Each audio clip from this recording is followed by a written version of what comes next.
नमस्कार, आप देख रहे हैं श्रेष्ठ भारत और मैं हूं सुनील सिंह। श्रेष्ठ भारत पर जारी मुंबई किसकी है इस श्रृंखला में आज जैसा कि हम सभी जानते हैं कि महाराष्ट्र के 29 महानगर पालिकाओं का चुनाव संपन्न हो रहा है, लेकिन सबकी निगाहें जो लगी है वो मुंबई महानगर पालिका पर लगी है और सबके जहन में एक ही सवाल है और एक ही सवाल का जवाब सबको चाहिए कि क्या उद्धव ठाकरे की यानी ठाकरे परिवार की फिर से बीएमसी में सत्ता आएगी या फिर इस बार बीजेपी बाजी मार ले जाएगी।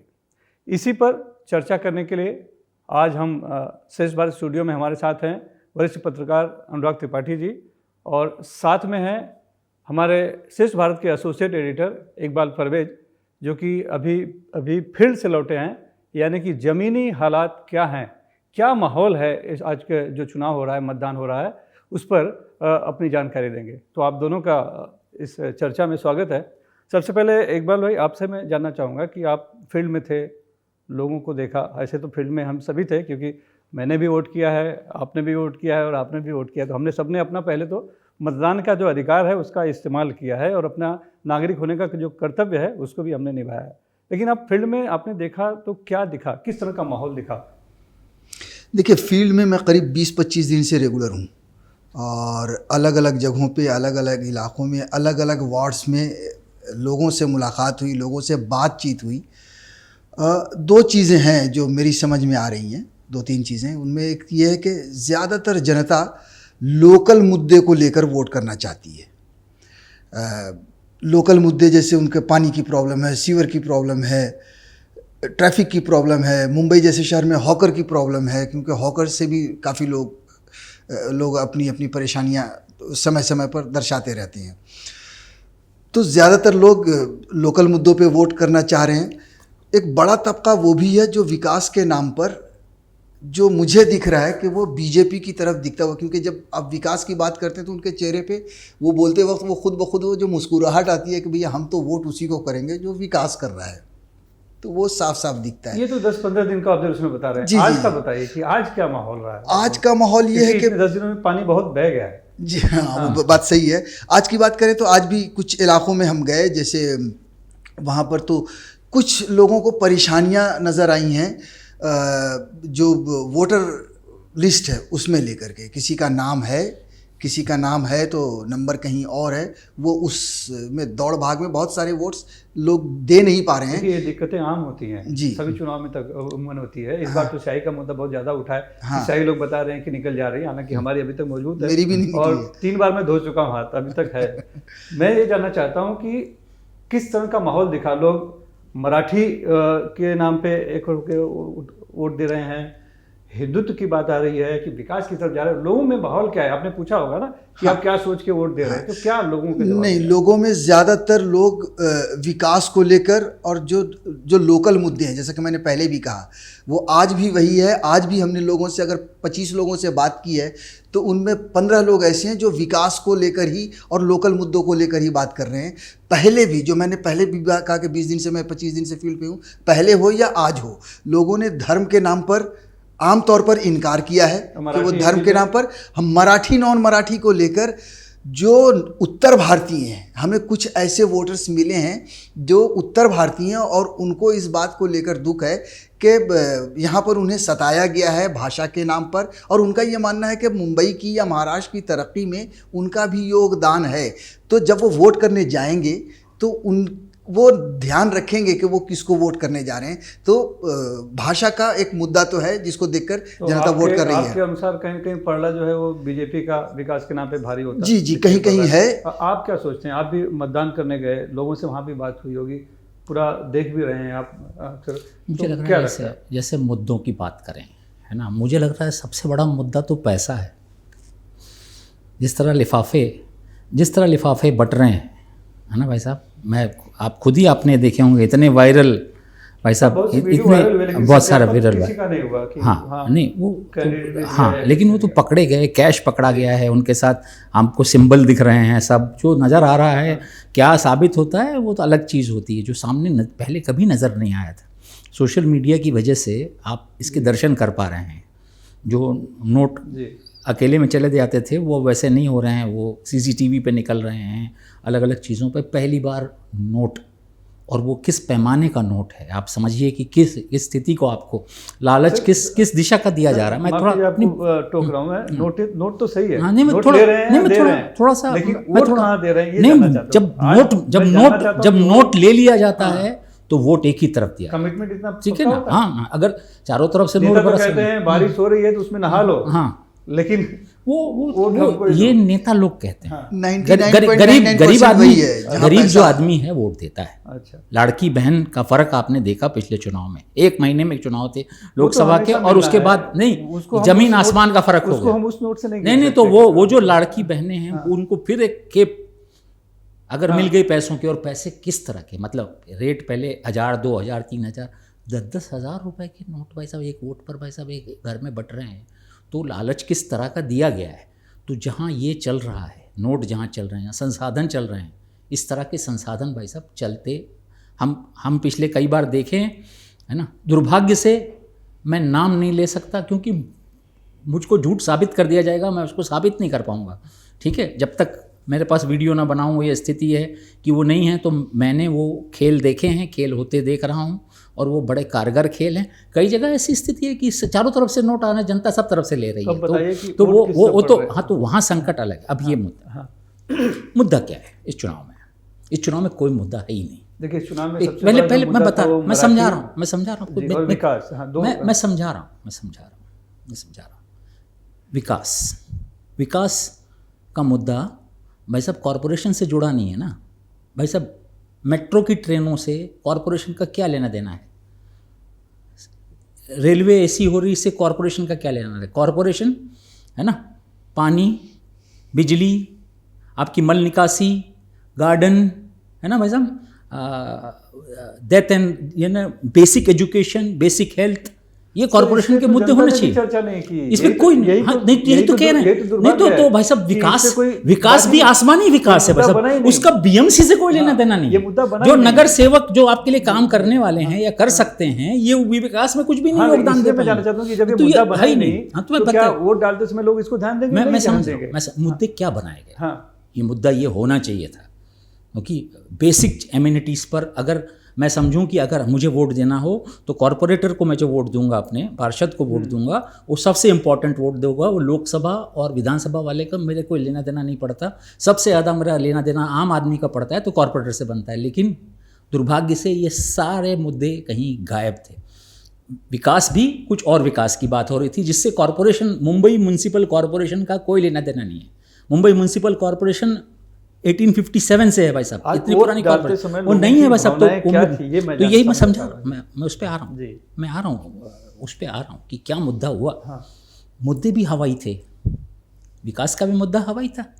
सबसे बड़ा मुद्दा जो है वो मराठी और अमराठी का है। वो क्रिएट किया गया है ना, उद्धव ठाकरे और मनसे ने मिल करके एक मराठी हाइप क्रिएट किया, और वो ज़बरदस्त क्रिएट हो गया है। मतलब जमीनी असर हो रहा है। लेकिन आप सबसे बड़ी बात समझिए कि मराठी मुद्दा आप कितना भी उठाएंगे तो 35% मराठी वोटर रह गए हैं, है ना। तो 65% तो दूसरे तरफ हैं। ऐसा एक्शन और रिएक्शन होता है, लेकिन आप भूल जा रहे हैं। हाँ, लगभग समझा रहा हूँ, वही आपको फिर वो भी समझा रहा हूँ। 100% मुस्लिम उद्धव ठाकरे के नहीं जा रहे हैं। अच्छा, हाँ, लेकिन जहाँ मुस्लिम कंटेंडर हैं। नहीं, बस एक मिनट मुझे पूरा कर लेने दीजिए। एक सेंटेंस, 2 सेंटेंस में पूरा करता हूँ। जहाँ मजबूत मुस्लिम कैंडिडेट है, वहाँ उद्धव ठाकरे की तरफ नहीं जा रहे हैं। मतलब किसी भी पार्टी का हो, MIM का हो, मजबूत दिखना चाहिए उनको, सपा का हो, कांग्रेस। जब ये ऑप्शन फोरक्लोज हो जाता है, उसके बाद ही जहाँ ऐसे कैंडिडेट नहीं होते इन पार्टियों के, या मुस्लिम कैंडिडेट मजबूत नहीं होते, उन्हीं पार्टियों में वो जब बीजेपी को हराने की तरफ ध्यान दिया जाता है, ऑप्शन ही नहीं है मेरे पास, तब वो मजबूरी में उद्धव ठाकरे के यहाँ जा रहे हैं। ऐसा एक फोरक्लोज पूरा मुस्लिम वोट जा रहा है। मुझे परवेज भाई ज़्यादा बेहतर बता सकेंगे इस मुद्दे पर, मुझे ऐसा लग रहा है। 1 या 2 सीट आ रही है, वोट तो ले रहे हैं भाई साहब। भाई साहब वोट तो ले रहे हैं, वही देंगे ना। जहाँ मजबूत दिखेंगे वही देंगे। हाँ, तो कांग्रेस की भी बहुत ज्यादा नहीं, 31 पहले थी, और उसमें भी कहीं जरूरी नहीं कि हर जगह अभी जो है उनकी मजबूती दिखे। तो मुसलमान वोट जो है, आप बातचीत कर रहे होंगे घर परिवार में, समाज में, हर जगह बात हुई होगी। क्या लगता है कि मुसलमान वोटर इस बार अभी क्या सोच के आज वोट दिया उन्होंने? देखिए, कुछ इलाकों में, मैं सिर्फ आज की बात नहीं कर सकता क्योंकि सिर्फ आज से मैं उसको ये नहीं हाँ, कर लेकिन पाऊंगा। मुद्दा यही है ना कि लेकिन आदमी जाते जाते मन बदलता है, तो चीजें हाँ, पहले ठीक कुछ है। और रहती हैं, वो वोट बात डालते आप समय कुछ और हो सही जाती कह है। रहे हैं, लेकिन मैं जो इतने दिनों से अच्छा। घूम रहा हूँ, मैं कई जगहों पे मुस्लिम इलाकों में भी गया हूँ। तो मुस्लिम इलाकों में दो चीज़ें, जैसा कि अभी सर ने कहा कि अगर उनका अपना कैंडिडेट मजबूत है उस क्षेत्र में मुसलमान, तो वो उसकी तरफ जा रहे हैं। अगर वो ऑप्शन नहीं है तो फिर उबाटा की तरफ, शिवसेना उबाटा की तरफ, जैसे बांद्रा जा ईस्ट रहे हैं ना? जा रहे हैं। हाँ, बांद्रा वही ईस्ट तो। का बहुत बड़ा इलाका है जहाँ पर मुस्लिम मतदाता रहते हैं, तो वहाँ पे वहाँ देखिए, जबकि एनसीपी है, जबकि एनसीपी अजित है, पवार की, कांग्रेस भी है वहाँ हाँ। पे, उसके बावजूद भी मैंने बहुत सारे मुसलमान वहाँ अच्छा। पर देखे जो शिवसेना यूबीटी पर विश्वास जता रहे हैं पहले से। मजबूत कौन है वहाँ पे? एनसीपी है, कांग्रेस है, या शिवसेना यूबीटी है? मुझे लग रहा है कि शिवसेना क्योंकि UBT उनका वहाँ विधायक पे- है वहाँ पे, हाँ, इसके हाँ, लिए। वहाँ पे इस वजह से। अब मुझे बांद्रा ऐसा ईस्ट की बात महसूस कर हो रहे रहा हैं, बांद्रा ईस्ट की बात कर रहे हैं। बांद्रा ईस्ट की बात कर रहा हूँ, जो स्टेशन से लगा हुआ जो पूरा इलाका है। तो मतलब जो बीजेपी को हरा सकता है, हाँ तीनों में से वो ज्यादातर उस पर हाँ, जा रहे हैं। हाँ। तो अमूमन तो यूबीटी को ही जा रहे हैं, ये हम मान कर चलते हैं। मतलब तो प्लस हम तो लोग हो ही अब रहा तक है। अब तक ऐसा अंदाज लगा रहे थे, पिछले चर्चा पे हम इस पे चर्चा की थी, हम तो ऐसा अंदाज लगा रहे थे कि ऐसा कोई बहाव निकला है यूबीटी की तरफ। ऐसा मैं खुद बोल गया था आपके चर्चा पे कि ऐसा लग रहा है कि मुस्लिम वोट पूरी तरह एन मास शिफ्ट हुआ है। मैं अपने आप को आज रिपेयर कर रहा हूँ थोड़ा सा। मैं अपनी ही बात को खुद इतने 8-10 दिन हो गए हमारी चर्चा को, तब से मुझे ये समझ में आ रहा है कि वो अपना कहीं मुस्लिम वोटर कहीं अपना लीडरशिप तलाश रहा है। Is searching for this leadership. मतलब खुद की, हाँ, अपने समाज से। हाँ, समाज में भी ढूंढ रहा है। अच्छा। लीडरशिप ढूंढ रहा है, मिल नहीं रही उसको। बट अब तो उसके पास वक्त नहीं है ना, तो आज तो उसको वोट दिया है। आज वोट डालना है ना, आज तो डाल ये दिया है। उसने आज उसने वोट डाला है। वैसा मुझे लग रहा है कि वो वोटर उसी तरह से समझ में आ रहा है उसकी। अच्छा। अब वो उस तरह का एकदम से बड़ा आसान, वो नहीं, उतना आसान नहीं रहा मुस्लिम वोटर को वो करना कि भैया वो देखो बीजेपी आ रही है, वो देखो आ रही है और ये आ जाओ, है ना, यहाँ लाइन लगाओ, है ना भाई साहब। वो नहीं है। मुस्लिम वोटर भी अब जो है बहुत सोच समझ, मैं आम मुस्लिम वोटर की बात कर रहा हूँ, और मैं एक मुस्लिम वर्ग में एक बड़ा पढ़ा लिखा वर्ग है। आज कामकाजी वर्ग मुस्लिम में जितना बढ़ा है पिछले 10 सालों के अंदर भाई साहब, वो एक ज़मीन आसमान का पैटर्न बदला है मुंबई के मुसलमानों का। अब ज़्यादा एजुकेटेड लोग दिखाई दे रहे हैं, उस तरह के मेहनती जॉब्स में नज़र आ रहे हैं, छोटे मोटे नौकरियां, काम धंधे, इसमें जो जिस तरह के लोग नज़र आ रहे हैं, उनका साइक बदल रहा है, उनका सोच बदली है। मुझे लग रहा है वो बदलाव ये और रेखांकित कर देगा ये चुनाव की, ये शायद बदलाव हुआ है कि नहीं, पर एक मुझे एक साइक बदलती नज़र आ रही है। वो उस तरह की नहीं कि मौलवी साहब ने बोल दिया है, मस्जिद से ऐलान हो फतवा गया नहीं है। चल रहा है। हाँ, ये आप कहना अब चाहते मुझे हैं। भी यही महसूस हुआ इतने दिनों में कि फतवा नहीं चल रहा है। एक किसी बड़े मौलाना ने खड़े होकर कह दिया कि हमें इस तरफ वोट देना है। अब वो सिस्टम लेकिन मुझे जनमानस तो दिख बना नहीं हुआ रहा है कि भाई जो बीजेपी को हरा पाए, मोटा मोटी वही बनता है। आप ये कह सकते हैं कि पहला मुस्लिम अपना है, वोट पहला अपना लीडरशिप तैयार करने का है। अच्छा। नहीं है, मेरे पास ऑप्शन नहीं है यहाँ, ठीक है। तभी तो फिर तब वो मतलब ये फर्क है। अच्छा। ये एक पैराडिग्म शिफ्ट है बहुत बड़ा। ये एक फ़र्क आ गया है बिल्कुल स्थितियों में। मुझे लग रहा है कि ये बेसिक फ़र्क हम लोगों को अब समझना पड़ेगा कि वो जो एकदम से दीवानगी वाले आलम था ना, बहुत सोच समझ के मुस्लिम वोटर रिएक्ट हो रहा है। और रिएक्शन भी आप देखिए, पहली बार हुआ है कि किसी मौलाना का फतवा ही नहीं निकला है। हिम्मत ही नहीं करेगा भाई साहब, हिम्मत नहीं करेगा आज की डेट में। भाई साहब आज की डेट में मुस्लिम साइक कितना ज़बरदस्त है, ऐसा प्रेशर है। इसका अर्थ ये भी तो हो सकता है कि उनको पता है कि एक तरफ ही जा रहा है या यूबीटी को जा रहा है, तो फतवा निकालने की जरूरत ही नहीं है। क्यों निकालेंगे? नहीं, ऐसा नहीं हो रहा है, ऐसा हो नहीं रहा है भाई साहब, ऐसा होता नहीं है। वो मानते नहीं थे। अब की बार वो जो समाज का भी प्रेशर है इतना बड़ा कि बेवकूफ़ी की बातें मत करो, इससे नुकसान होता है समाज का, है ना। वो जो बेवकूफ़ी की बातें करने, कहीं ओवैसी साहब आने पड़ते हैं भाई साहब बोलने के लिए कुछ, अच्छा। यहाँ मुद्दा उठाने के लिए। महाराष्ट्र का कोई मुस्लिम नेता भाई साहब ऐसे महाराष्ट्र का कोई मुस्लिम नेता ऐसा कोई बयान नहीं देता जिसका बीजेपी को फायदा मिले। ओवैसी इस बार मुंबई आए ही नहीं। हाँ, वो संभाजी नगर में ही सभाएं करते रहे, वहीं डेरा डाल के बैठे रहे। मुंबई में शायद बहुत भिवंडी शायद आए थे। हाँ, आसपास आया, लेकिन वैसे नहीं आए जैसे मुंबई में आया करते थे पहले। तो ये क्या वजह रहा होगा? मेरे ख्याल से वो जो मुख्य लड़ाई जो उनकी होनी थी, वो जैसे मुंबा देवी सीट की हम चर्चा करें, है ना, वहाँ जो मुख्य लड़ाइयाँ थीं, वहाँ कहीं ना कहीं पूरा स्थितियाँ ऐसी तेज़ी के साथ बदली हैं कि इंटरनली ऐसे कैंडिडेट्स खड़े हो गए हैं कि जो अपने आप में लड़ रहे हैं मुस्लिम समाज में, जहाँ 100%, जहाँ 80% मुस्लिम पोलिंग है, वहाँ पर नेतृत्व खड़ा हो रहा है, नए तरह का नेतृत्व खड़ा कर रहा है, और पार्टी विहीन खड़ा हो रहा है। मतलब रईस शेख का पीए, है ना भाई साहब, वो समाजवादी पार्टी के एमएलए हैं वो आज, है ना, उनका पीए कांग्रेस के टिकट पे लड़ रहा है भाई साहब, है ना, और वो रेस में है तेजी के साथ, है ना, वो तो स्थिति ऐसी ऐसी पलटा खा रही है कि वो समाजवादी पार्टी या एमआईएम एक ऑप्शन तब खुला था बम्बई के मुसलमानों के लिए कि जब उसके पास सचमुच ऑप्शन नहीं थे। कांग्रेस उतने लिमिटेड सीटें देती थी। मुझे मुस्लिम साइक की बात करनी है तो मेरे लिए मेरी बात कहने वाला ओवैसी जी हमको दिखाई पड़ते थे मुस्लिम। वो अब स्थिति अब ऐसी एकमात्र ऑप्शन, वो ऑप्शन ही फिर वापस इतना बड़ा ऑप्शन नहीं रह गया ओवैसी मुंबई के मुसलमानों के लिए। वो शुरुआती कालखंड था कि वो वैसे नजर आए थे, मतलब गुब्बारा फूट गया उनका। मुझे लग रहा है कि ये चुनाव और इसको साबित कर देंगे कि उनकी स्थिति ग्राफ कुल गिरा है। मिलाकर लबोलबाब तो यही है कि मुसलमान वोटर जो हैं वो ज़्यादातर यूबीटी के साथ जाएंगे अगर उनको कोई और ऑप्शन नहीं मिला तो, बीजेपी के खिलाफ। हाँ, तो जब मराठी और गैर मराठी मुद्दा है, जो कोर मुद्दा है पूरे इस चुनाव का, जो हमें दिखाई पड़ रहा है, तो वो तो काम कर रहा है, कहीं ना कहीं असर है वो उसका असर। देखिए मराठी, वही मैं थोड़ा सा आपको उस पर भी थोड़ा सा हल्का सा रिपेयर करूँगा। जैसे मराठी मुद्दा एक तरफ काम करता है, मराठी साइक को वो जो जागृत मुझे नज़र आ रहा है, आप आम मराठी से बात करें, औसत जो मराठी पढ़ा लिखा मराठी अलग अलग तरह सोचता है, लेकिन औसत जो गली पे खड़ा जो आदमी है उससे जब बात करो तो उसके दिमाग में, है ना, ये मराठी वगैरह वो दिमाग उसके आ गया, दिख रहा है, हम बातचीत करते हैं तो समझ में आता है। उसका रिएक्शन भी तो होता है। राजनीति एक ऐसा खेल है कि कैरम में जब आप गोटी मारते हो तो एक गोटी तो उधर जाती है, कैरम लौट के किसको लगता है, वो आपका जो स्ट्राइकर। राजनीति ये खेल ये है, तो वो कहीं ना कहीं एक्शन का, हर एक्शन का रिएक्शन होता है। यानी गैर मराठी तो गैर मराठी जैसे गुजरातियों में बहुत ज़बरदस्त रिएक्शन है और ज़बरदस्त पोलिंग हो रही है भाई साहब गुजराती इलाका में। आप देखिए ज़रा, आप नोटिस करेंगे जब ये निकलेगा, जब बूथ वाइज निकलेगा आपके सामने, तो आपको समझ में आएगा कि बोरीवली, कांदीवली, मलाड, इन जगहों पर, है ना, जो जैन वाला मुद्दा था, शिवसेना ने बीच में जैन वाला मुद्दा भी उठाया था, है ना, नॉन वेज वेज वाला में उठाया था।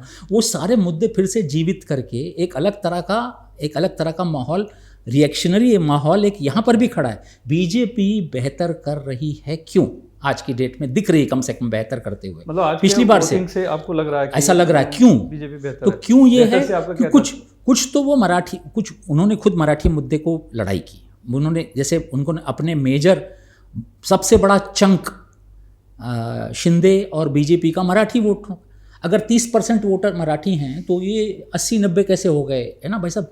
277 में भाई साहब अनुपात से ज़्यादा मराठी लोगों को वोट दिया गया। कहीं ना कहीं उत्तर भारतीय, गुजराती, साउथ इंडियन, इनके टिकट कटे हैं। तब वो ये जानबूझ के स्ट्रेटेजिकली खेला नहीं बढ़ाया उन्होंने। आप देखेंगे तो बाहर से कोई बहुत बड़े लीडर ऐसे नहीं आए, जैसे योगी वगैरह, आदित्यनाथ को बुलाया जाता था, ऐसे नहीं आए। उत्तर भारतीय मोटे विधायक जो आए, उत्तर भारतीय नेताओं से परहेज रहा। हाँ, परहेज रहा। निहरिया को छोड़ करके, ऐसे मनोज तिवारी भी, ये सब मनोज तिवारी आए ना, नाला सोपारा के चुनाव में आए थे पिछली बार, है ना, नगर पालिकाओं के चुनाव में आए ये सब नेता। लेकिन उत्तर भारत के नेताओं से रिएक्शन होता है मराठी मानस में, तो इस बार उससे बीजेपी ने बचाव किया है। उत्तर भारत के नेता जी, और वो उत्तर भारतीय साइक के साथ जुड़ा है, वो कहीं ना कहीं एंटी उत्तर भारतीय सेंटीमेंट है। तो बीजेपी ने उत्तर भारतीयों को, अपने भी उत्तर भारतीयों को बहुत दबा रखा है। किसी उत्तर भारतीय नेता को फोर फ्रंट पे खेल नहीं रही बीजेपी। उसके पास खिलाड़ी बहुत हैं खेलने के लिए। महाराष्ट्र में भी उसके पास आज नेताओं की कमी नहीं है, लेकिन उनको भी कहीं ना कहीं, है ना, दबा रखा है या नीचे कर रखा है। वो एक मराठी नेताओं को आगे पेश करने का, है ना, अमित साटम और आशीष शेलार और देवेंद्र फडणवीस खुद, है ना, ठीक है ना। इवन लोढ़ा भी गायब है भाई साहब, खेल से नहीं है भाई साहब, खेल में नहीं दिख रहे। वो कहीं अपने इलाके में घूम रहे हैं। वो पूरे बम्बई में घूमते नजर नहीं आ रहे। मालवनी भी नहीं गए शायद, जहाँ वो अक्सर जाते हैं इलाकों में, है ना, गए थे एक दो कैंडिडेट के प्रचार के लिए गए, ठीक है, वो लिटरली। पर उनका जो बेस है, वो जो उनका जो उपयोग है, बीजेपी उनका उपयोग नहीं कर रही उत्तर भारतीय नेताओं का। जानबूझ करके उसने अपने को डाउन प्ले किया है। वो समझ रही चुनौती मराठी की। लेकिन तो मराठी जैसा कि बात से यही उन्वान है कि मराठी मुद्दा काम कर रहा है जी, और वोट डालने में भी वो काम करेगा। यानी कहीं ना कहीं मराठी लामबंद होते दिख रहे हैं और दिखे भी हैं जी। तो फिर परिणाम क्या होगा? देखिए, पिछली बार 82 था यूबीटी को, 84 था यूबीटी को, बीजेपी को 82 था 2017 में। भले उसका 2 फाड़ हो गया, एक धड़ा एक शिंदे के साथ चला गया, जो इस समय बीजेपी के साथ मिलकर लड़ा है। लेकिन एमएनएस जो अलग थी, जिसकी तब 7 सीटें आई थी, वो प्लस हो गई है। तो लगभग हर वार्ड में 1000-1500 के वोट तो यूबीटी के कहीं ना कहीं वहाँ पे बढ़े हुए दिखे। शिवसेना बरसों से रूल कर रही है, बरसों से रूल कर रही है आज, है ना। 1972 से ऑलमोस्ट 2-4 खेप छोड़ दें तो वो उसका रूल है लगभग मुंबई में। वो जो वोटों का डिवीजन होता है ना अलग अलग हिस्सों में, बहुत हिस्सों में जब वोट बढ़ते हैं तो उसका फ़ायदा मिलता है, उसका 35% भी विनर हो जाता है।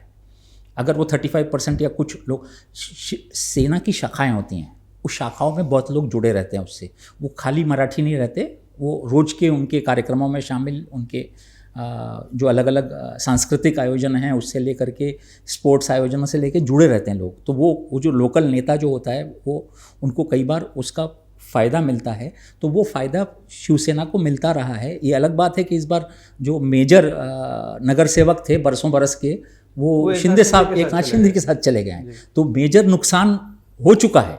बीजेपी ने वो नुकसान कर दिया है एकनाथ शिंदे को लेकर के। शिवसेना का जो वर्चस्व था एक तरफा, वो बीजेपी ऑलरेडी तोड़ चुकी। मतलब सोचिए, यानी आप कहीं ना कहीं ये कहना चाह रहे हैं कि भले मराठी मुद्दा काम कर रहा है, हाँ, मराठी अस्मिता के नाम पे कुछ मराठी एक साथ आ भी रहे हैं, जी जी, तो भी उतनी संख्या उनके पास नहीं वो बची है, नंबर या ही जनाधार नहीं, नंबर गायब हैं। और वो जो लेफ्ट ओवर मुस्लिम वोट आ रहे हैं, हाँ, है ना, लेफ्ट ओवर आ रहे हैं भाई साहब, डायरेक्ट हर जगह मुसलमान वोट नहीं दे रहा है वो बाटा को, ठीक है ना। तो जो लेफ्ट ओवर वोट आ रहे हैं वो संख्या पूरी कर पा रहे हैं कि नहीं, है ना। जहाँ 80% है वहाँ तो मुसलमानों को वोट दे रहे हैं। 40% हैं जिन सीटों पे, करीब 40 से 60 सीटें ऐसी हैं जहाँ वो निर्णायक मुस्लिम वोट होते हैं। उन वोटों पे कोई ना कोई मुस्लिम कैंडिडेट है, तो उन मेजर सीट्स पे नहीं आ रहे हैं। अब बचे कुचे जहाँ 8-10%, 7%, 8%, 10% मुस्लिम वोटर हैं, वो बाटा की तरफ चले जा रहे हैं। तो वो जब लड़ाई निर्णायक होगी तब ये 8-10% रोल प्ले करेंगे, है ना। जब रिएक्शन है सामने से तो वो ज़रूरी नहीं कि वो रोल उस तरह से प्ले हो, है ना। ये खेल वहीं पे गड़बड़ा रहा है। अब ये तब तो कहीं ना कहीं बीजेपी प्लस में दिख रही है। हाँ, अगर ये होता, अगर ऐसा होता कि टोटल मराठी साइक मतलब 80% एक तरफ हो जाते और मुसलमानों का पूरा साथ मिल गया होता, तब तो खेल, हम इस खेल पे चर्चा ही ना कर रहे होते, है ना। ये खेल पे चर्चा लायक नहीं होता। लड़ाई में है वो बाटा बहुत बड़ी, आप उसको इनकार नहीं कर सकते आप, क्योंकि उसको वो उसकी एक सिटिंग, उसके पास एक उसके पास वर्ग है, बरसों के शाखाओं का उसका रूप है। नेता चले गए कोई बात नहीं, शाखा में नए लोग तैयार हो जाते हैं, तो उसके पास एक पौध है जो तैयार हो रही है, तो वो पौध को इनकार नहीं कर सकते आप। तो वो पौध को जो है वो आप बन रही है और बनती जाएगी आने वाले समय में, वो आप काटेंगे नई तैयार हो जाएगी। शिंदे के आने की वजह से, शिंदे ने जैसा नुकसान पहुंचाया, अगर सारे मेजर कॉरपोरेटर भाग गए मेरे यहाँ से तो दुकान तो बंद हो जानी चाहिए थी ना। ऐसा हुआ नहीं ना भाई साहब, वो बाठा की दुकान बंद नहीं हुई शिंदे के बावजूद। ये लोकसभा में इलेक्शन में आपने देख लिया कि किस तरह वहाँ पे बंद भले नहीं हुई, लेकिन क्या फिर से इतना जनाधार बचा है कि फिर से वो सत्ता में आ सके? सवाल तो ये है। जो आज जो वोट हो रहा है। जी देखिए, सुनिए मेरी बात की, कांग्रेस के वोट उसको ट्रांसफ़र हुए थे पिछले बार, है ना, वही मेजर प्लेयर थे उसके साथ लड़ने वालों में, है ना। एनसीपी वगैरह कोई ज़्यादा स्थिति नहीं थी, कांग्रेस के वोट उसको ट्रांसफ़र हुए थे और वो पूरी तरह विधानसभा नहीं, लोकसभा की बात कर, लोकसभा में भयानक जीत हुई थी ना। वो भयानक जीत का कारण क्या वो था? तो एक नैरेटिव जो था, आरक्षण खत्म कर रहे हैं, संविधान बदल रहे हैं, वो दो तो वो आरक्षण था, तो वो इस बार ऐसा तो कुछ है नहीं। हाँ, वो आरक्षण जो बदल रहे हैं, वो आरक्षण मेजर दलित वोटर भी जो है, मराठी मानस का दलित वोटर था ना, उस मराठी दलित वोट में इस बार कोई बड़ी सेंध नहीं लग रही ना। आज के खिलाड़ी में, आज के जो मराठी वोटर का जो रूप है, जैसे रामदास आठवले हैं, है ना, वो एक बड़े नेता हैं, उन्होंने अपने 38 कैंडिडेट उतार दिए हैं खुद के। ये दुर्भाग्य, और अगले दिन बीजेपी के मंच पे आके समर्थन भी दे रहे हैं और 38 कंधा भी दे रहे हैं। वैसा ये क्या स्थिति है, मजाकी है ना। दो चीज़ें तो साफ हो गई कि मराठी गैर मराठी एक मुद्दा है जो चल रहा है, लेकिन संख्या इतनी नहीं है कि अगर पूरे मराठी वोट भी एक तरफा आ जाएं तो बहुत असर कर पाएंगे, यानी बीजेपी को हरा पाएंगे, क्योंकि एक्शन का रिएक्शन होगा, जैसा आप कह रहे हैं कि गैर मराठी भी उस तरह से लामबंद हो रहे हैं। अब मुस्लिमों की हमने बात की, मुस्लिम्स भी आ रहे हैं, लेकिन जहाँ पे उनको विकल्प नहीं है वहीं पे आ रहे हैं, यूबीटी से एक तरफा नहीं आ रहे हैं, आप कह रहे हैं। तो ऐसे में अभी जो 3:30 बजे का जो हमारे लेटेस्ट जो आंकड़ा हमारे पास मौजूद है, वो 41.8% वोट पड़ चुके हैं और अभी भी हाँ हाँ, अभी भी अगर हाँ, 3.5 है तो है ना, हाँ, 5 बजे तक तो है, 2 ये घंटे का। पिछली बार का अगर हम पिछली बार से ऊपर जाता है। 55.53 हाँ, कुछ था। तो पिछली बार से तो ऊपर जा रहा है, ये ऊपर जो आंकड़ा जा रहा है, हाँ। ये क्या बताता है? आमतौर पर ऐसा सेफोलॉजिस्ट कहते हैं, हाँ। गलत भी हो सकता है, मुझे तो बहुत विश्वास नहीं, लेकिन सेफोलॉजिस्ट ऐसा कहते हैं कि चेंज के लिए जब वोटर जाता है ना, आमतौर पर सत्ता पक्ष को हटाने के लिए वोट जाता है, तब वो हाई 60 के ऊपर गया तो सत्ता पक्ष के लिए नुकसानदेह होता है, ऑपोजिशन को इसका फायदा मिलता है। ऑपोजिशन जो है, इसमें ऑपोजिशन है कौन? हाँ, ये बम्बई में बहुत बड़ा संकट है। किससे करना है? शिवसेना जो है वो सत्ता पे रही है, तो चेंज अगर लाना है तो ऑपोजिशन तो बीजेपी हो गई, है ना, लेकिन सत्ता पे बीजेपी है लगातार, है ना भाई साहब। तो ऑपोजिशन क्या है ना, तो वो 7 साल के बाद, आज 7 साल के बाद वो फर्क खत्म हो गया। ये कि ये स्थिति बनी है कि यहाँ पे 2 साल से चुनाव नहीं हुए, तो 2 साल से बीजेपी एक तरह से सत्ता में है, तो सत्ता पक्ष किसको हटाना है? क्या बीजेपी को हटाना सत्ता पक्ष को हटाना है, या शिवसेना को हटाना सत्ता पक्ष को? तो वोटर को कहीं दो तरफ कायदे से, यहाँ तो दोनों तरफ का खेल ऐसा चलना चाहिए था। अगर ये कहीं ये साइक काम करता कि हम अगर उस तरह की लड़ाई हो जाती, वैसी लड़ाई तो दोनों तरफ से होनी चाहिए ना। ये रिएक्शन दो तरफ से, वैसा एक तरफ से होना चाहिए, दो तरफ से चेंज के लिए वोट देने जा रहे हैं, तो वो दो तरफ से चेंज होता। ये आज 43% है ना, ये 55-60 तक भी जा सकता है, लिटरली दिखाई दे रहा है ना, इट कुड रीच 60 का फिगर। तो पिछले बार से बढ़ के आ रहा है। पिछली बार की लड़ाई में जब 55% वोट पड़े थे तो सेना बीजेपी में ही बंटवारा था, आपस में बस आज, और दोनों एक दूसरे के खिलाफ रिएक्शनरी एलिमेंट के तौर पे लड़ रहे थे, और नई नई एकदम से पुरानी दोस्ती टूटी थी एकदम से, तो ज़्यादा खार थी, तो उस खार को लेकर के लड़ रहे थे। इस बार भी वैसे दिख रहा है। तो ये इस बार की जो लड़ाई है, ये जो मराठी मुद्दा जो है, इसने जो समाज में जैसा एक वातावरण विषैला कर दिया है नीचे तक, दुर्भाग्य से। कैसा विषैला किया है? विषैला यानी मराठी समाज 6 महीने पहले तक हम और आप पत्रकार के तौर पे चर्चा कर रहे थे, मराठी मानस की जब चर्चा कर रहे थे, तो कहते थे कि मराठा आंदोलन ने जाति में पहली बार महाराष्ट्र को वैसा बंटवारा किया जैसे उत्तर भारत में होता है। ऐसा लगा था साइक पे एक दीवार पड़ गई है, ऐसे नई एक लकीर खिंच गई है, जो महाराष्ट्र में उस हद थी लेकिन उस हद तक नहीं थी। लेकिन अब की बात बीएमसी के चुनाव में तो दिखाई, बीएमसी के चुनाव में, क्योंकि मराठी साइक काम कर रहा है ना भाई साहब, आप समझे, तो जाति के बंधनों को ये खत्म कर, जैसे हिंदुत्व की लहर चली थी उत्तर भारत में भी, तो जाति काम नहीं आई। देखिए इसमें एक वो क्लिप चलाई थी किसी ने, मनोज जरांगे की, उन्होंने ठाकरे बंधुओं को कह सकते हैं आपकी एक तरह समर्थन जारी किया, लेकिन बाद में तुरंत मनोज जरांगे का वीडियो आया खंडन करते हुए कि हमने किसी पार्टी का, किसी का वो समर्थन नहीं किया है, जो लोग जहाँ पर है, जिनको जो लगे, जो उनके हित का काम करता है, मराठा हित में काम करता है, उसको समर्थन करें। तो कहीं ना कहीं वो भी किसी तरफ हुए नहीं, मतलब एक तरह से न्यूट्रल ही रहे। समाज का प्रेशर है। हाँ। जारंगी पाटिल जी कई बार पिछली बार बोल चुके हैं, उन्होंने पॉइंट आउट किया है कि वो राजनीति तबाह कर देंगे मुख्यमंत्री देवेंद्र फडणवीस की, ये कई बार बोल चुके हैं। पिछली बार में जब आंदोलन खत्म हुआ, इसको हम निपटा देंगे, इसको हम ठीक कर देंगे, कई बार बोल चुके हैं, पर बाद में वो शांत हो गए, क्योंकि समाज कहीं और ढंग से सोच रहा है। मराठा समाज कुछ और ढंग से सोच, जिसको नेतृत्व कर रहे हैं वो उसको अपनी चीज़ें दिखाई। जब ये बहुत आंदोलन चला तो शिंदे जी ने बड़े प्रेम से कहा कि वो सारे के सारे लोगों को सर्टिफिकेट आसानी से मिल जाएंगे बैकवर्ड के। मराठा वर्ग में एक बड़ा मराठा वर्ग था जो बैकवर्ड था, तो उनको बैकवर्ड की लड़ाई तो रिजर्वेशन की थी। उस पर तो हम विस्तार से बात करें, क्योंकि इसमें वो मुद्दा काम ही नहीं कर रहा है। नहीं, वो काम नहीं कर रहा है, वही तो कह रहा हूँ, क्यों नहीं काम कर रहा? क्योंकि उनको वो मिल गया आरक्षण, लोगों को आरक्षण मिलना शुरू किया थोक के भाव में।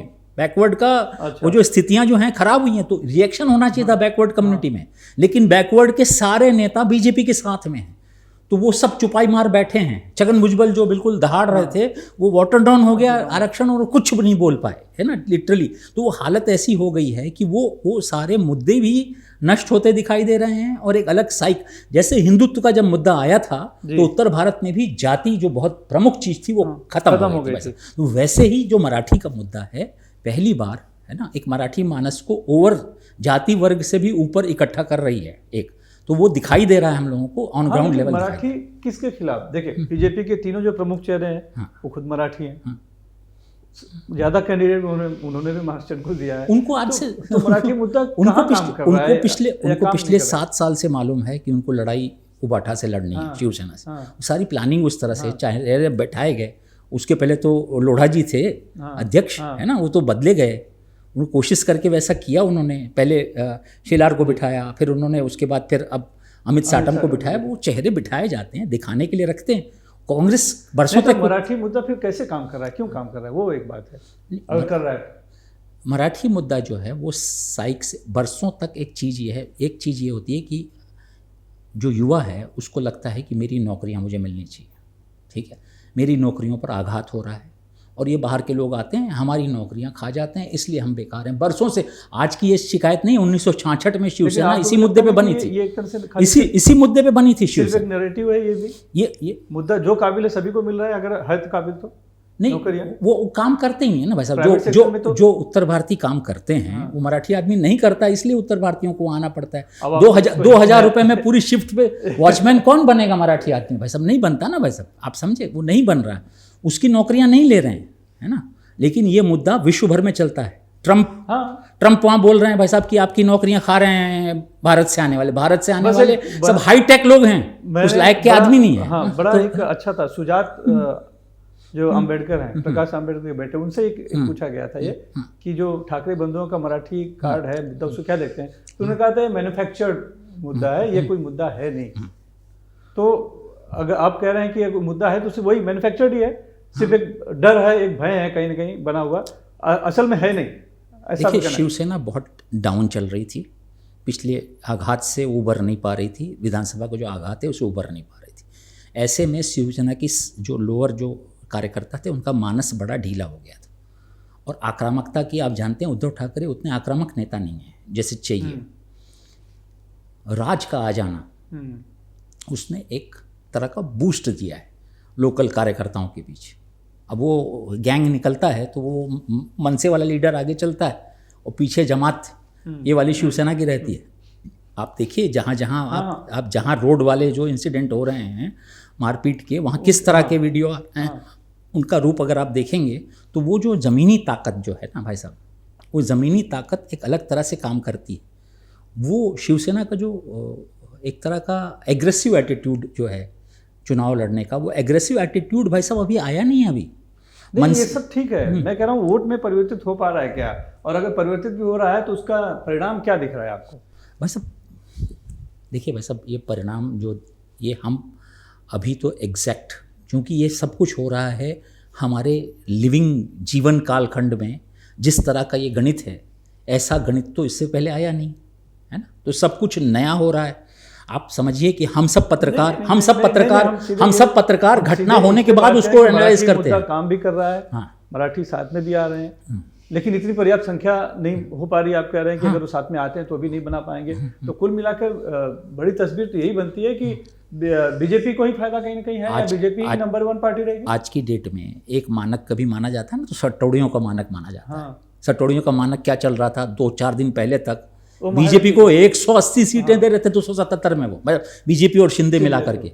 अब वो आज की डेट में कल तक सरक के 130 हो गया था, है ना, जो 130 भाई साहब जस्ट मार्जिन के ऊपर है, एकदम से गिर के नीचे आ गया। तो सटोड़िया कई बार बाजार में घूमते हैं तो उनको पता रहता है चीज़ों का तो समाज के एक वर्ग में घूमते हैं तो पता है ना। तो भाई साहब 170 से 130 कैसे हो गया 4 दिन में भाई साहब? तो जब उनका गणित फेल हो रहा है पहली बार, ये जो इतना फ्लक्स है, इतना तेजी है नीचे, थोड़ा कंफ्यूजन तो है। मतलब हम बहुत लोग भी अगर देखें, आप भी अगर हैं, आप भी अगर देखें तो कंफ्यूजन तो है, लेकिन एक वो ये पूरी तरह से क्लियर तस्वीर नहीं हो सकता है, कौन 2 हो सकता है। नहीं, उस मामले में मैं कहूँगा कि उस मामले में जो मेरा अपना ये है नजरिया है कि बीजेपी नंबर 1 पे रहेगी, चांसेस उसके ज्यादा है मेरे हिसाब से, ज्यादा जाएगी, या मेरे हिसाब से उन्हें उससे ज्यादा होना चाहिए, ज्यादा हो जाएगा जो मैं फील्ड में जो देख रहा हूँ। और शिंदे अगर साथ में मिलते हैं तो फिर तो उनका ज्यादा होगा।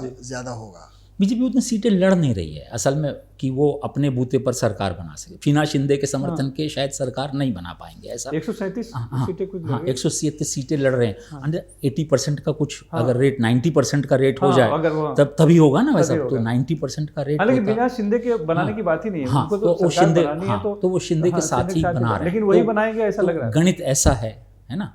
मैं आपको कहूँ कि उसके आगे के भी फैक्टर हैं।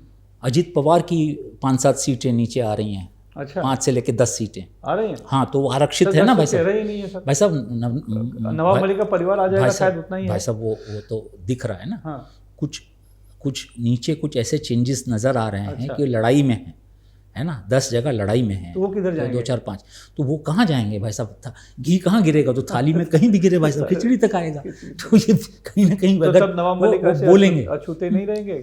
अगर जरूरत पड़ी तो अछूते नहीं रहेंगे भाई साहब। वो चुनाव के बाद 4 साल बाद आप अच्छा। मिलिएगा मुझसे, फिर हम चर्चा अलग करेंगे। तो राजनीति भाई साहब, सब चुनाव राजनीति से अवसर पहले तक ही है। अछूते होते हैं। जब सत्ता बनानी होती है तो कोई अछूत नहीं होता। जब चलिए, जब AIMIM और बीजेपी मिल सकते हैं सत्ता बनाने के लिए, जब PDP और बीजेपी मिल सकते हैं तो कोई छूत अछूत नहीं होता राजनीति में। सही कह रहा हूँ मैं? वैसे अलायंसेस बनते हैं इसके लिए। तो मतलब कुल मिलाकर जो है कि बहुत कुछ बड़ा परिवर्तन या ऐसा कुछ होता नहीं दिख रहा है। ठाकरे बंधु रेस में हैं, हाँ, लेकिन जीत पाएंगे इस पर थोड़ा सा आपको शक है ऐसा? मुझे लग रहा है कि पिछली बार 84 और 82 इतना नज़दीक का कॉन्टेस्ट हाँ सेना और बीजेपी में, सेना 2 सीट ज़्यादा ली थी, बाद में बीजेपी थी, उतने में ही मतलब दोनों ही ये दो और दोनों गला नीचे कुछ बचा नहीं था। ठीक है ना, अभी भी लड़ाई दोनों के बीच ही है। ठीक है, लेकिन बीजेपी का पक्ष जो सरल हो गया है वो शिवसेना को तब तक तोड़ चुकी है। अच्छा। एक आधा भी नहीं तो 1/4 1/3 तो तोड़ ही चुकी है। तो 1/3 तोड़ने के बाद उसने अपने मिला लिया है।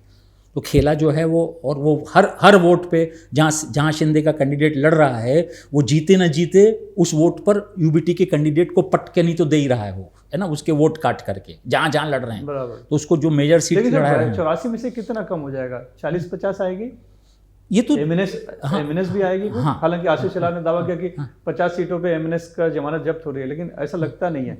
एमएनएस भी आएगी। मुझे लग रहा है कि ये लग रहा है, ये देखिए सबसे बड़ी पार्टी कौन सी होगी, तो ये मोटे तौर पर हम लोगों को मान लेना चाहिए कि बीजेपी शायद नंबर 1 पार्टी होगी। नंबर 2 की पार्टी कौन सी होगी? ठीक है ना, तो नंबर 2 की पार्टी यूबीटी होनी चाहिए। और यूबीटी से बहुत नीचे शिंदे नहीं होंगी, है ना। अच्छा। वो संसाधनों का जो मैंने जो संसाधनों की बात की, मैं ज़्यादा बोल नहीं पा रहा हूँ पत्रकार के तौर पे, तो संसाधनों के हिसाब से जो लड़ा जा रहा है मैदान में, तो वो कहीं ना कहीं बहुत नीचे 10-20 नीचे के अंदर आपको शिंदे दिखाई देंगे। ठीक है, और बाकी खिलाड़ी जो हैं वो 10-15 के अंदर रेंज में है नीचे। कांग्रेस 31 थी पिछली बार, तो इस बार क्या आपको लगता है उससे कम? मुझे नहीं लग रहा 31 सीटें आ रही हैं कांग्रेस। अंततः जाएगी तो यूबीटी के साथ ही जब सरकार बनाने की बात आएगी बीएमसी में सत्ता में, तो 10-15 सीटें कम हुई तो कांग्रेस वहीं जाएगी। हाँ, वो दिख रहा है। अगर नहीं, अगर वैसा गणित रहा तो, लेकिन अगर ये जो हमको दिख रहा है कि कुछ ऐसे गणित हैं कि जो बनते हैं, ये समाजवादी पार्टी, आपको पता है कि समाजवादी पार्टी ने लगातार शिवसेना को अंदरूनी समर्थन दिया है, शिवसेना की सरकार बनाने में, व्यवस्था में बनाने में। उनके वोट, जब वोट डालते नहीं जाते थे, आजमी साहब जी के कहने पर वोट ही नहीं पड़ते थे उनके, उन्होंने कब शिवसेना के खिलाफ वोट डाला कॉरपोरेशन में तो एक मिली जुली सरकार चलती है ना भाई साहब। ये तो इसीलिए तो कहना इतना आसान नहीं है कि कौन बना पाएगा, लेकिन दिख रहा है ऐसा कि सबसे बड़ी पार्टी की अगर नीचे बहुत ज़्यादा छोटे छोटे हिसाब किताब बन गए, है ना, अगर इसमें तो नीचे बहुत सारा छुट्टा पैसा होगा। वो छुट्टा पैसा बटोरने के किस में दम होगा। सत्ता पक्ष जो रहता है वो बहुत कुछ दे सकता है। हम अक्सर पैसों की बात नहीं होती, कुछ नहीं, मैंने आपको नरीमन पॉइंट में आपकी पार्टी को ऑफिस दे दिया भाई साहब, मेरे पास तो सत्ता रहती है, मैं आपको किसी कॉर्पोरेशन का अध्यक्ष पद दे दूं। मिला के अभी भी एक प्रश्न बना हुआ है। हाँ, ये यक्ष प्रश्न है। बीजेपी को इसलिए हम लोग ज़्यादा, जरूरी नहीं कि उसके नंबर बड़े हों, लेकिन नंबर बढ़ाने की जब जरूरत पड़ेगी तो बीजेपी के पास सरकार है, वो सरकार एक बहुत बड़ा फैक्टर होती है। बहुत ज़्यादा हम लोगों को इंतजार नहीं करना पड़ेगा। अब बस आ ही रहा है, आज चुनाव है, कल ही काउंटिंग, घोड़ा मैदान दोनों सामने है, कर लेंगे। लेकिन अभी जो दिखाई पड़ रहा है वो यही कि नंबर 1 पर तो बीजेपी ही रहेगी। लेकिन बाद में समीकरण किस तरह से बनते हैं, कौन पार्टी किसके साथ जाती है, उनकी कितनी संख्या आती है, उस पर बहुत कुछ निर्भर करेगा। लेकिन ये रहा कि इस बार का बीएमसी का चुनाव बहुत दिलचस्प रहा, गठबंधन का बहुत सारा घालमेल रहा, लामबंदी भी हुई, मराठी गैर मराठी मुद्दा भी चला, लेकिन आपस में ही भिड़ंत भी कहीं ना कहीं दिखाई पड़ी। तो कुल मिलाकर बहुत ही, जैसा हमने कहा कि रोचक, दिलचस्प और कंफ्यूजिंग रहा। और वो कंफ्यूजन कहीं ना कहीं आज भी हमें यहाँ पर दिखाई पड़ रहा है। हर मुद्दों पे इफ एंड बट है, तो वो खत्म नहीं हो रहा। जब तक इफ एंड बट खत्म नहीं होता तब तक कोई स्पष्ट चीज़ नहीं निकलती है। तो कोई बात नहीं, लेकिन कुल मिलाकर वोट संपन्न हुआ है और कल ही, यानी कि 24 घंटे में, 24 घंटा भी नहीं लगेगा, ईवीएम से चुनाव हुआ है तो फटाफट वोट की काउंटिंग हो जाएगी। हालांकि एक वार्ड की पहले होगी, ऐसे वार्ड वाइज होगी, लेकिन कल दोपहर तक पिक्चर साफ हो जाएगी और हमें पता चल जाएगा कि कौन होगा मुंबई का किंग। तो मुंबई किसकी इस सीरीज में आज बस इतना ही। कल फिर मिलेंगे रिजल्ट के साथ और फिर चर्चा करेंगे कि हमने आज जो इतने घंटे चर्चा की है वो हम कितना सही थे, कितना गलत थे। तब तक के लिए आगे रहिए, धन्यवाद। श्रेष्ठ भारत पर खबरों से जुड़े रहने के लिए चैनल को सब्सक्राइब और लाइक करें, बेल आइकन दबाएं और देखते रहें श्रेष्ठ भारत।